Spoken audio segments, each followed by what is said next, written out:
मानवाच्या जीवनात ज्ञानाचे आणि विवेकाचे फार मोठे स्थान आहे. जो मनुष्य धर्मशास्त्रांचा अभ्यास करतो, त्यांच्या तत्त्वाचा विचार करतो आणि त्यानुसार आचरण करतो, तोच खऱ्या अर्थाने श्रेष्ठ मनुष्य ठरतो. या श्लोकात सांगितले आहे की जो मनुष्य शास्त्राचे यथायोग्य अध्ययन करतो, तोच कार्य आणि अकार्य, शुभ आणि अशुभ यातील फरक नीट समजू शकतो.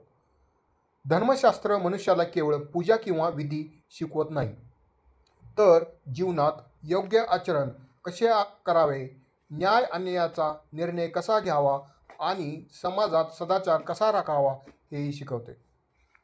अज्ञानामुळे माणूस अनेकदा चुकीचे निर्णय घेतो, परंतु शास्त्र अध्ययनामुळे त्याला विचार करण्याची स्पष्ट दिशा मिळते.